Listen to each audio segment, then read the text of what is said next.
हाय दोस्तों, नमस्कार, जय श्री राम। मेरा नाम है रोहित शर्मा और आज हम बैठे हैं मिस्टर लोकेश यादव, जो कि दुलेरा मैन के नाम से भी फेमस हैं। और आज हम इनसे बात करने वाले हैं दुलेरा के न्यू अपडेट्स 2020, जैसे यहाँ पे अभी क्लोज हो रहा है, 2026 आने वाला है। तो 2026 में क्या न्यू अपडेट आया है, क्या कुछ होने वाला है दुलेरा के अंदर, तो मैं अभी बात करने वाला हूँ mister Lokesh Yadav. Over to. Hi sir.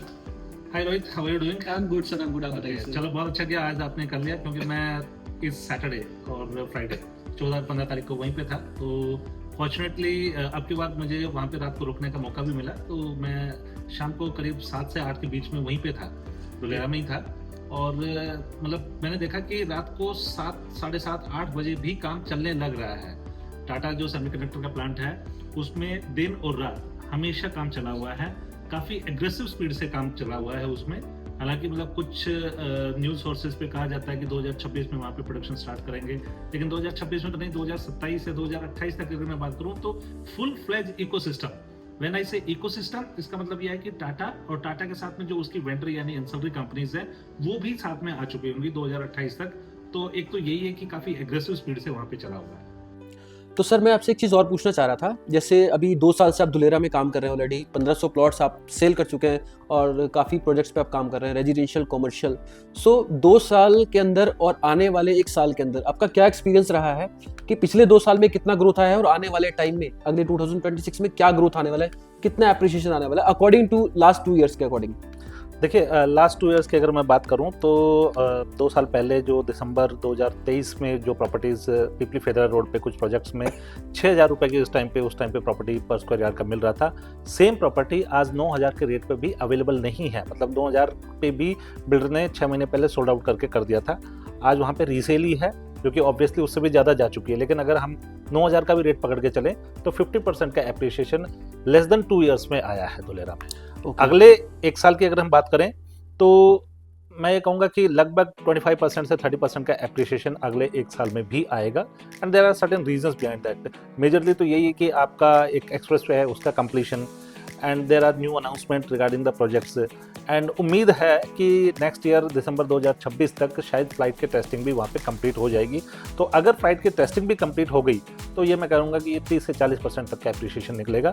Otherwise ये नहीं भी हुआ तो भी 20 से 25 या 30% तक का एप्रिसिएशन जाएगा ही जाएगा। ओके, मतलब ये ठीक है सर, आपका आंसर अच्छा लगा कि इस तरीके से कि एप्रिसिएशन में 2 साल का कंपेयर किया।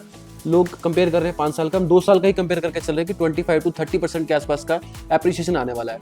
लेकिन यहाँ पे क्या हो रहा है कि लोग सोच रहे हैं कि हम इतनी दूर जाके क्यों करें। मतलब ये मेरे साथ काफ़ी क्लाइंट्स जुड़े हैं जो मतलब अभी वीडियो देख रहे होंगे और मेरे पास काफ़ी इंक्वायरीज आती हैं कि सर दुलेरा हम जानते हैं, देखा है, लेकिन मेरे पास टाइम नहीं लग पा रहा, मैं बिना जाए वहाँ पे नहीं करूँगा या बहुत दूर है। मतलब इस टाइप के क्वेश्चन आ रहे हैं, हमारी प्रॉपर्टी सेफ है या नहीं है।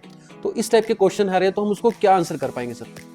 देखिए रोहित, दूर जाने की जो बात है तो होता क्या है कि अगर अपॉर्चुनिटी दूर है और उस अपॉर्चुनिटी में हमें पार्टिसिपेट करना है तो ऑब्वियसली हमें दूर पे करना भी पड़ेगा इन्वेस्टमेंट। लेकिन अगर हम उसको थोड़ा सा एनालाइज करें कि क्या हमारे बिल्कुल पास में कोई नया इंडस्ट्रियल सिटी बन रहा है, आंसर इज नो। क्या आज वहाँ पे हमारे पास में यहाँ पे कोई ऐसी चीज़ है जो 5 से 10,000 रुपये पर स्क्वायर यार्ड के रेट पे चीज़ मिल रही है प्लॉट में, आंसर इज नो। क्या आज हमारे पास में इस तरह पे स्पेशली जो मैच्योर मार्केट है लाइक गुड़गांव, नोएडा, कि जो अगले 5 साल में 4-5 गुना या 10 साल में 10 गुना बढ़ने का पोटेंशियल रखता है, आंसर इज नो। तो अगर ये 3 चीज़ें चाहिए आपको, एक नए शहर के इनिशियल फेज में इन्वेस्टमेंट करने का चांस, एक लो प्रॉपर्टी प्राइस एंड तीसरा एक्सपोनेंशियल ग्रोथ, तो ऑब्वियसली अपने को वहीं पे पार्टिसिपेट करना पड़ेगा। हाँ, मैं कंप्लीटली समझ रहा हूँ कि एक जो बायर है उसका एप्रीहेंशन होता है कि यार मैं इतनी दूर ले रहा हूँ, मेरे प्लॉट की सेफ्टी सिक्योरिटी क्या है, तो उस चीज़ को हम डेफिनेटली एड्रेस कर सकते हैं अभी राइट नाउ। तो जो प्रॉपर्टी हम बेच रहे हैं वहाँ पे तो आप वो सारे के सारे प्रोजेक्ट्स, जैसे स्पेशली आप ब्रीज की बात करें, धुलेरा आपका जो ड्रीम सिटी है उसकी बात करें, वो एक गेटेड कंपाउंड के अंदर के प्रोजेक्ट्स हैं जहाँ पे सिक्योरिटी गार्ड ऑलरेडी डिप्लॉयड है, पूरे प्रोजेक्ट की बाउंड्री हो रखी है, सिक्योरिटी गेट्स बने हुए हैं, तो बाहर का आदमी तो ट्रेसपासिंग उसमें वैसे ही नहीं कर पा रहा है। सेकेंडली, प्लॉट के ऊपर भी आपको डिमार्केशन और 2-2, 3-3 फीट की दीवार करके दी जा रही है, तो किसी भी तरीके का कोई एनक्रोचमेंट का डर नहीं है। तीसरा, जो भी प्रोजेक्ट हम बेच रहे हैं वो बिल्डर ने पूरा उसका फुल्ली पेड अप लैंड है, उसका एनए करवा रखा है, टाइटल क्लियर है, प्लान पास है, चारों चीज़ें हैं।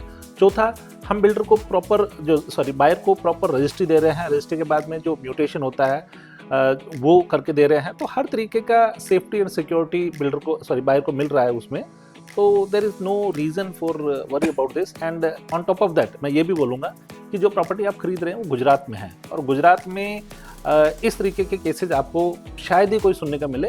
वहाँ पे कोई कब्जे होने वाला या प्लॉट को 2 बार 3 बार बेचने वाला या गलत फ्रॉड करने वाला, वो इंटेंशन गुजरात में कंपेरेटिवली नहीं होती है। सर आज के में लोगों के माइंड में रेरा को लेके क्वेश्चन था कि रेरा नहीं है तो सिक्योरिटी क्या है बेसिकली, क्योंकि रेरा ने एक मतलब माइंडसेट कर दिया कि रेरा है तो प्रॉपर्टी सेफ है, रेरा नहीं है तो प्रॉपर्टी सेफ नहीं है। तो इस टाइप का माइंडसेट लेके भी लोग चल रहे हैं और काफ़ी क्वेरीज इस टाइप की मेरे पास आती हैं, तो उनके लिए हम क्या मतलब आंसर करना चाहेंगे? देखिए रोहित, मैं आपको एक एग्जांपल देता हूँ। अभी एक डेवलपर का प्रोजेक्ट हमने स्टूडियो अपार्टमेंट्स बेचे थे अमृतसर में, बिल्कुल गोल्डन टेम्पल से 4-5 किलोमीटर के डिस्टेंस पे थे। उस केस में बिल्डर ने क्या किया था कि पूरा जो अपार्टमेंट था, पूरा स्ट्रक्चर था, पूरी मतलब ready to move in studio apartment तैयार करके दे दिए थे। मतलब चाबी लो और आप कल से वहाँ पे रहना शुरू कर दो। उस केस में उसके पास में रेरा नहीं था, क्योंकि बिल्डर कह रहा है कि भाई साहब मैंने जब आपको चीज़ बना के दे दी, आपको चाबी सौंप दी, अब सेफ्टी सिक्योरिटी की कंसर्न कहाँ रह गया?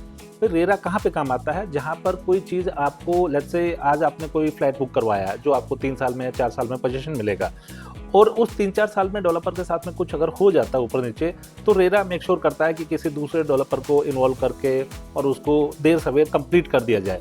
लेकिन उसी केस में वही डेवलपर एक रेडी टू मूव इन चीज़ आपको दे रहा है, तो रेरा की उसको जरूरत क्या है? उसी तरीके से यहाँ पर जो हम बेच रहे हैं वो प्लॉट बेच रहे हैं, जहाँ पर हमने एक हाथ से पैसा दिया, दूसरे हाथ में हमने रजिस्ट्री ले ली। ना उसमें बिल्डर कोई हमें स्ट्रक्चर बना के दे रहा है, ना कोई उसमें फ्लोर बना के दे रहा है। तो जो एक सेफ्टी नेट रेरा देता है, वो सेफ्टी नेट तो बिल्डर ही दे रहा है। रही बात हाँ कि वहाँ पे क्यों नहीं है, हम उसकी बात करें तो देखो क्या होता है कि जो टाउन प्लानिंग एरिया है वहाँ पे मैंडेट होता है। टाउन प्लानिंग के अलावा जो भी लोकेशंस होती है वहाँ पे ऑप्शनल होता है रेरा। तो क्योंकि वो चीज़ें ऑप्शनल है तो बिल्डर ने भी उस चीज़ का लीवे ले रखा है। सेकेंडली ऑनेस्टली स्पीकिंग, रेरा भी आज कोई बहुत ज़्यादा कीन नहीं है जिस एरिया में धुलेरा का जो डेफिनेट जोन है उसमें जो प्लॉट कटिंग हो रही है उसमें उस चीज़ को मतलब इनेक्ट करने के लिए, इम्प्लीमेंट करने के लिए। तो दैट इज़ द रीज़न कि उसमें आज रेरा नहीं है। ऑब्वियसली सेफ्टी तो आपको मिल ही रही है। सर मैं तो सेटिस्फाइड हूँ, आई होप मेरे व्यूवर्स भी सेटिस्फाइड होंगे इस आंसर से।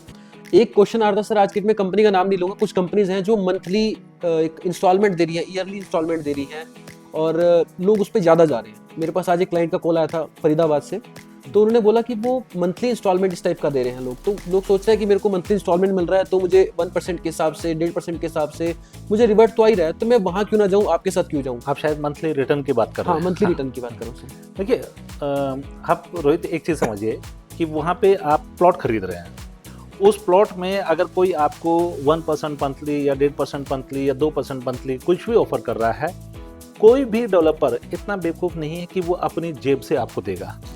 अब वहाँ पर आपका जो रिटर्न मिल रहा है अगले 3 साल जो आपको मिलेगा 1-1% करके या 2-2% या 1.5% करके, बेसिकली आपका ही पैसा है जो आज आपसे एडवांस में ले लिया गया है और आपको over a period of 3 years वो मिलेगा। एग्जाम्पल के तौर पे आज हमारे पास में वहाँ पे एक प्रोजेक्ट है जिसकी कीमत है 5,000 रुपये पर स्क्वायर यार्ड है, एक दूसरा है जिसकी 9,000 रुपये पर स्क्वायर यार्ड है। अगर मैं वही 5,000 रुपये पर स्क्वायर यार्ड वाले प्रोजेक्ट पे आपको 9,000 रुपये चार्ज करके और 3 साल में आपको 36% वापस कर देता हूँ, तो पैसा तो आपका ही था। अब आप तो दिल्ली में बैठो, आपके लिए तो जो मैंने बोला कि जो 5,000 वाला था वो भी धुलेरा है और जो 9,000 वाला है वो भी धुलेरा है। लेकिन अगर आपको एप्पल टू एप्पल कंपेयर करना है तो ये देखना पड़ेगा कि हम बैंग ऑन पीपली बेच रहे हैं, हम विद ऑल द एमिनिटीज बेच रहे हैं, हम बेस्ट लोकेशन पे बेच रहे हैं, हम बेस्ट कनेक्टिविटी के साथ में बेच रहे हैं और वहाँ पर हम 9,000 रुपये का रेट पे हम दे रहे हैं। और जो इस तरीके के रिटर्न देने वाले की अगर हम बात करें, उन्होंने लोकेशन पे कॉम्प्रोमाइज़ कर रखा है, उन्होंने कनेक्टिविटी पे कॉम्प्रोमाइज़ कर रखा है, उन्होंने एमिनिटीज़ के ऊपर कॉम्प्रोमाइज़ कर रखा है। शायद इस मैं वजह से कुछ सारे केसेस में ऐसे भी जानता हूं जहां पर प्रोजेक्ट के ऊपर से हाई टेंशन वायर निकल रही है। तो इस तरीके की चीजें जो कि आज वाकई हैं ही 5,000 रुपए के रेट की, लेकिन 9,000 के रेट पे दिए जा रहे हैं। इसी वजह से लोग बिना विजिट करे भी उन पे विश्वास कर रहे हैं कि मेरे को इंस्टॉलमेंट मिल रही है। तो विजिट का पर्पस, आप जैसे लास्ट वीडियो में हमने डिस्कस किया था कि विजिट का पर्पस क्या है, कि मतलब किसी क्लाइंट को विजिट का पर्पस सिंपल सा ये होता है कि जब आप दिल्ली एनसीआर में बैठे हो तो आपके लिए जो धुलेरा जो कि एक दिल्ली के साइज का शहर है, कोई किसी ने आपके जानकार ने, फ्रेंड ने कहीं भी धुलेरा में प्लॉट लिया, आप कहोगे कि मेरे फ्रेंड ने वहाँ पे 5,000 रुपये का रेट पे लिया है, दूसरा कहेगा मैंने 9,000 के रेट पे लिया है। तो आपको खुद समझ में नहीं आ रखा कि यार मैं मतलब इतना डिस्पैरिटी क्यों है। तो इस चीज़ के लिए मैं आपको एनकरेज करूंगा कि जब आप 5,000 रुपये गज वाली चीज़ पे जाके खड़े होते हो वर्सेस 9,000 रुपये की गज पे जाके खड़े होते हो, तो आप खुद देख पाते हो कि मेरी कनेक्टिविटी फर्स्ट क्लास है, मेरे प्रोजेक्ट तक जाने में बीच में कोई गांव नहीं आता है, कोई एक्सट्रीमली नैरो रोड नहीं है। आप देख पा रहे हैं कि उसकी लोकेशन फर्स्ट क्लास है। जैसे मैंने लास्ट वीडियो में बताया था कि वहाँ पे कुछ लोकेशन ऐसी हैं जहाँ पर अगर आपको लेट्स से 4 गुना का एप्रिसिएशन 5 साल में मिलेगा, तो कुछ ऐसी हैं कि जो 4 गुना का एप्रिसिएशन को आपको 10 साल में लगेगा, और कुछ ऐसे भी हैं जिसमें 15 साल भी लगेंगे, एंड अनफॉर्चुनेटली कुछ ऐसी हैं वही 4 गुना एप्रिसिएशन आपको 20 साल में भी मिलेगा। लेकिन जब आप साइट विजिट करोगे तो आप इस चीज़ को अच्छे से गेज कर पाओगे कि आप किस तरीके की लोकेशन पे ले रहे हो, किस तरीके की कनेक्टिविटी के साथ में ले रहे हो, और कैसी एमिनिटीज बिल्डर दे रहा है। ओके सर, मतलब काफ़ी अच्छे से आपने एक्सप्लेन किया, लेकिन लोग अब सोचते हैं कि यार मैं पहले अपना पैसा लगा के जाऊंगा, मतलब विजिट करूंगा, एयर फेयर करूंगा, तो इस वजह से क्लाइंट सोचता रह जाता है कि मैं विजिट करूं या परचेज करूं, नहीं करूं। तो उसके लिए हमने कोई सोल्यूशन निकाला है कि सर क्लाइंट विजिट भी नहीं कर पा रहा है और लेना भी चाहता है, तो उस सिचुएशन में हम क्या कर सकते हैं? मतलब व्यूवर्स के लिए कुछ एक ऐसा ऑप्शन कि वो लेना चाहते हैं तो उनके लिए बेस्ट ऑप्शन हो जाए, उनकी विजिट भी हो जाए, ठीक है, तो उस सिचुएशन में क्या तो कर उस सकते हैं? केस में भी देखो, बिल्डर ने और हमने एक बहुत अच्छा बीच का रास्ता निकाल रखा है कि आप एक नॉमिनल सा टोकन अमाउंट 50,000 रुपये लेट से आप पे कर रहे हो, जहाँ पे आपने रेट को फ्रीज कर दिया है, यूनिट को फ्रीज कर दिया है, और उसके बाद में, और ये जो 50,000 टोकन है ये भी रिफंडेबल है। विद इन 7 to 10 डेज या मतलब 2 वीक्स के अंदर अंदर आप जाइए, आपको सिर्फ अहमदाबाद तक पहुंचना है। उसके बाद में हमारी कैब आपको आएगी, वो पिक करेगी, सेल्स पर्सन आएगा, पूरी हॉस्पिटैलिटी पूरे दिन मिलेगी आपको, पूरा सिटी की ग्रोथ दिखाएंगे, प्रोजेक्ट की लोकेशन दिखाएंगे, प्रोजेक्ट की ग्रोथ दिखाएंगे, एंड इवनिंग में आपको वापस एयरपोर्ट ड्रॉप कर देंगे। आप अगर ये कंटिन्यू करते हो उसके बाद में, साइट विजिट के बाद में, तो आपका जो एयर फेयर है उसको भी हम पार्ट ऑफ डिस्काउंट कर देते हैं। लेट्स से आपको नहीं समझ में आया, आपने कहते हो नहीं मेरे को आगे नहीं बढ़ना, तो फिर ठीक है, एयर फेयर आपका अपना था और आपको पूरा 50,000 रुपये without any deduction within week और 10 डेज आपको पूरा पैसा वापस मिल जाता है। तो किसी तरीके का कोई आपका रिस्क नहीं है, आपको वहाँ पे जाके अच्छा लगेगा। एंड मैं तो वैसे भी एनकरेज करूँगा कि सब लोगों को जब आप जाओगे तो आई एम श्योर आप 2-4 अपने दोस्तों को रेकमेंड भी करोगे, तो एक अच्छी चीज़ है साइट विजिट करना। आई होप सर, मतलब मुझे तो बहुत अच्छा लगा आपसे, मतलब इस सिचुएशन में जो क्वेश्चंस आपने धुलेरा के रिगार्डिंग, धुलेरा की अगर हम बात करें तो बात करते जाएंगे लेकिन क्वेश्चंस कभी खत्म नहीं होंगे। बट एक छोटा सा स्मॉल वीडियो बनाने का पर्पस यही था कि जो क्वेश्चंस आज की डेट में व्यूवर्स के माइंड में आते हैं कि धुलेरा क्यों जाएं, धुलेरा में इन्वेस्ट क्यों करें, क्यों ये स्मार्ट सिटी बन रही है, इंडिया की पहली ग्रीनफील्ड स्मार्ट सिटी बन रही है, उसके रिगार्डिंग एक स्मॉल क्वेश्चंस थे जो मैंने आपके साथ डिस्कस किए दोस्तों। और अगर आपके माइंड में कोई इस टाइप का क्वेश्चन आ रहा है, धुलेरा में अगर आप विजिट करना चाहते हैं, आप इन्वेस्ट करना चाहते हैं एक अच्छी लोकेशन के अंदर, तो आप हमसे कंसल्ट कर सकते हैं स्क्रीन पे दिए गए नंबर पे। Thank you so much.